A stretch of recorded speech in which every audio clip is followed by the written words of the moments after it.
What's up, guys? You're watching Accent on Cars. Thank you for coming back to my channel.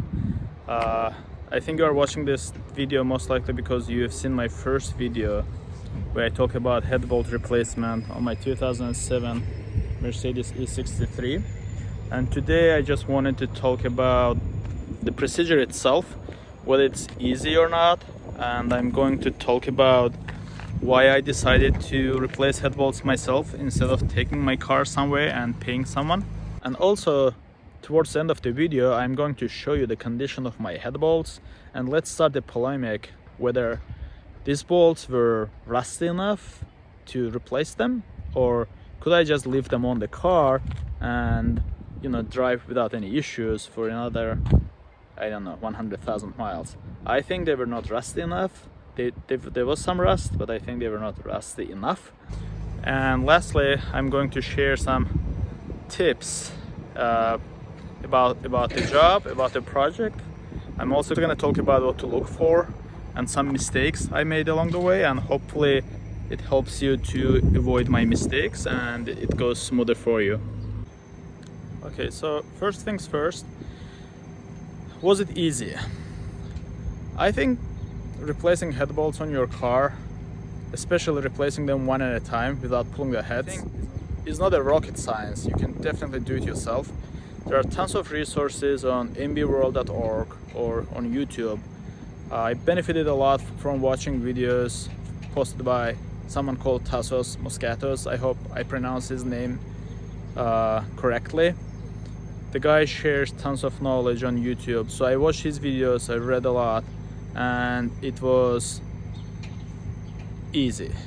I want to say easy in terms of understanding the steps involved, but it was very time consuming, at least for me, because I'm not a mechanic. I was just doing this. This was the most advanced project I've done on this car. So far I've replaced few things on the car as a maintenance or preventive maintenance, and I'm going to post a different like a separate video talking about my ownership experience. For now though, I just want to say that first of all, you want to make sure that you read a lot. You go on YouTube, you go on Mercedes forum, you ask people, you read a lot, and you feel confident that you understand what you read and you have all the tools in place. For this job you will need many tools that I've listed in the description of my previous video. I also recommend getting a good quality torque wrench. I got mine from Harbor Freight. So the reason I decided to do it myself is there are like two reasons. The reason one is that I really could not find a shop in Massachusetts that was A, reasonably priced, B, have done this job or have worked on M156 engines in the past, and most of the B, I wanted to find a mechanic who worked on this car before, and I couldn't. So few places I called were either too expensive or they didn't seem to be too knowledgeable, and I decided to do it myself. And the last reason, reason C, is that I just like working on my own car myself. I do all maintenance myself as much as I can. And yeah, that's the reason why I did decide to replace head bolts myself. I wanted to shout out like big appreciation and gratefulness for the mbworld.org forum community members. They were the amount of knowledge shared and the resources is just amazing. Special shout outs to the community member, and you see his nickname on the screen right now. Not only did this guy made himself available for phone calls, FaceTimes, and helped me along the way, but he also sent me a timing tool completely free of charge. I'm just so appreciative of that, because I only had one set and he sent me his tool, so now I had two sets. And yeah, so big thank you. A few tips I would like to share with you is that when you pull the covers, cylinder head covers off, and you put your timing tools on, I highly recommend that you take both covers, both the passenger and driver side covers off, and you insert your timing tools on both sides, and then you start the job. I made a big mistake. What I did was that I did one side, put it back completely, then I put the cover back, I put the spark plugs, etc., like the coils back, and only after that I started working on the passenger side. That was not the right decision. So you definitely want to have both covers off, the timing tools on, just to be sure that before you even start, the engine is at 40-degree mark. You want to make sure that your timing tools go in their place just fine. If they don't, then I don't know how to proceed, and you might have some timing issues.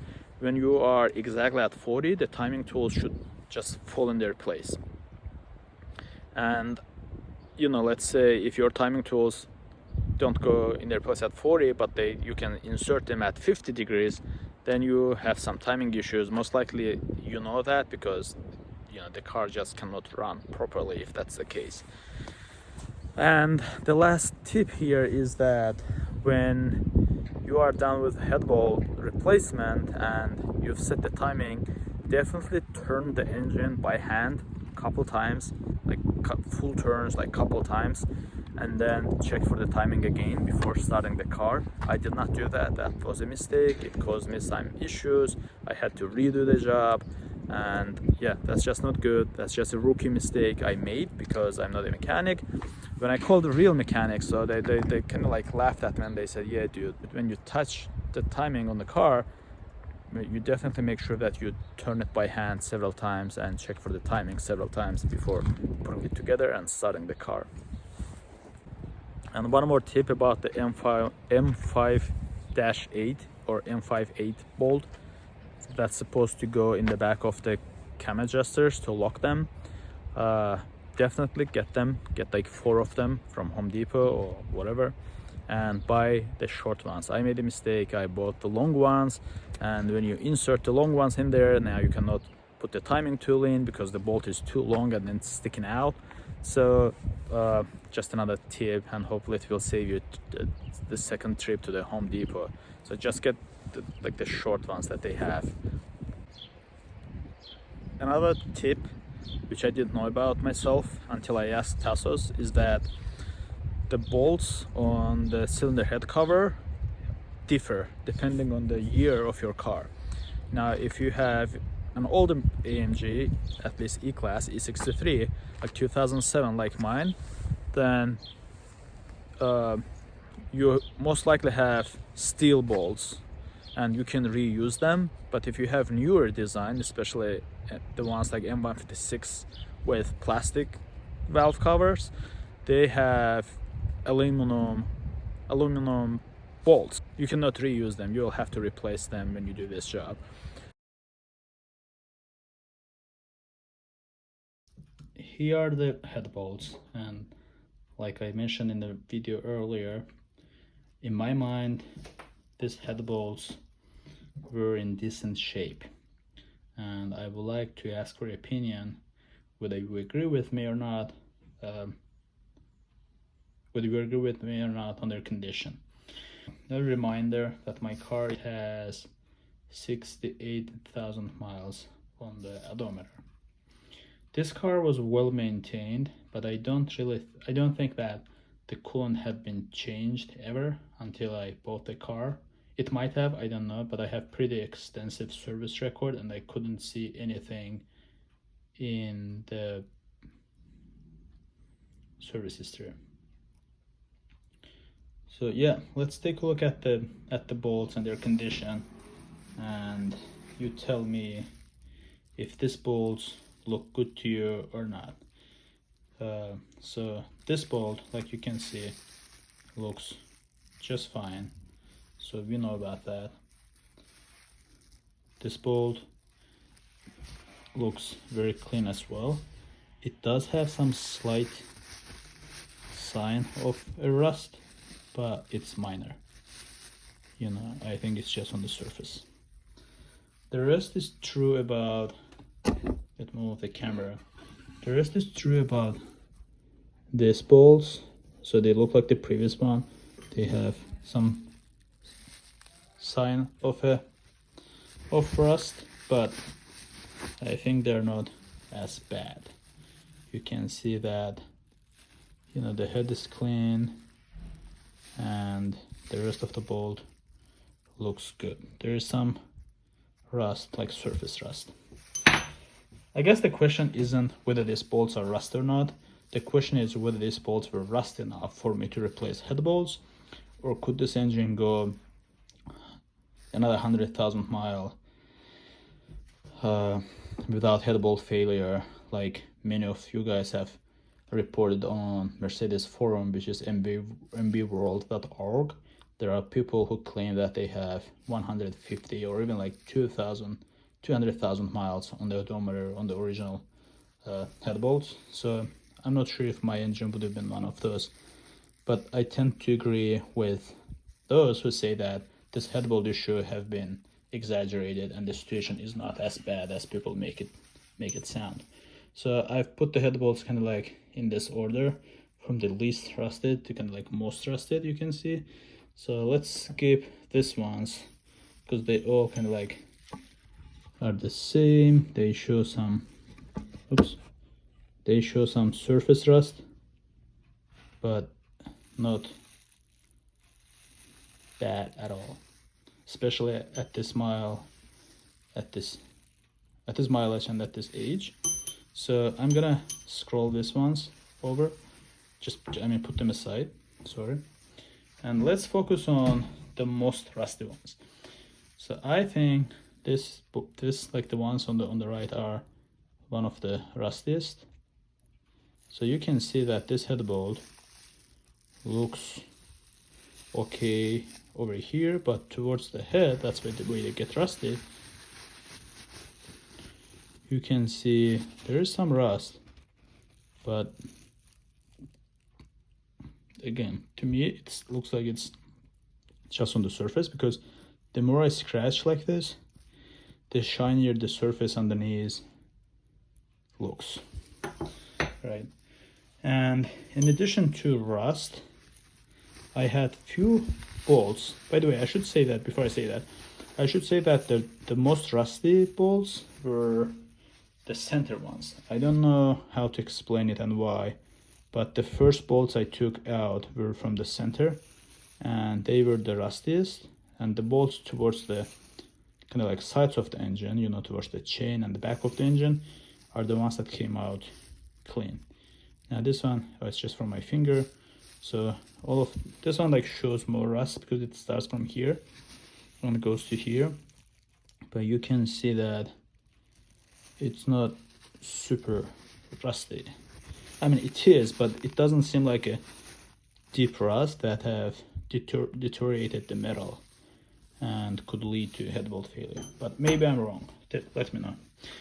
And I also had other bolts that were not necessarily rusty, but they have this like black, kind of like sludge, I don't know what it's called, like it looks like a burnt down grease of some sort. It's not really a rust color, it's black. You can see like this is the rust, this is the black slush, and I clean it.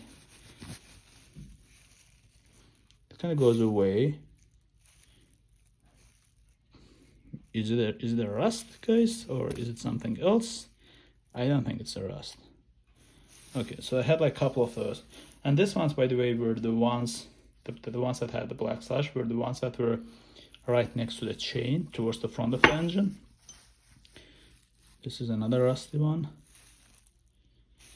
and this I would say is the rustiest of all. But if I clean it, you can see that the surface under is shiny. And if let's clean it over here around the head. Okay, see, this is just some sort of like black slush that comes out, and the bolt itself gets clearer. So here's this. rust bad enough? Do you think this would lead to a head bolt failure? I don't know. Really doesn't seem like that. I mean, this car is like 13 years old, right? But I've seen some pictures of people who've posted pictures of the bolts, and they were like super rusty. It looked like the rust had eaten through the metal. This doesn't seem to be the case. This is another bolt that was next to the chain, and it's again covered in this black slush, but it's not a rust. And I should say that this one's, because of this stain on the surface, this ones were hard to remove, so I had to, when I unbolted it, I had to kind of like grab it by its side with thin nose pliers and pull it up. So let's clean it. See, it's not a rust, it's something else. So I think this bolt is not rusty at all. Okay. Yeah. So the most rustiest of all are this, right? And this one looks just like this. To me, it looks like surface rust, but I don't know. I'm not an engineer. Let me know if you think that if the rust has started, then unit starts at one point, and then from there it moves really fast and it's through the metal. If that's the case, let me know. Otherwise, I think these head bolts were okay, and you know, I could have just kept them on the engine. But anyway, I'm glad that I did my head bolt. I replaced my head bolts, and now I have a peace of mind. I know I have like updated head bolt design, updated bolts in there. Yep. My opinion is that not all M156 engines, at least in E-Class chassis, will fail. Maybe they will, but not as early as people make it look. Some people will say, oh, it definitely fails around 80,000 miles. I don't think that's the case. If the car is neglected, maybe somebody gets luckier than others somehow. But from what I saw, it sounds like most of the failures were on C classes. Maybe despite looking the same, these bolts use different materials, or were from different manufacturers, or different batches on C classes versus E classes. I don't know. Let me know what you think in the comments. Yep, these are my head bolts. Thank you so much for watching, commenting,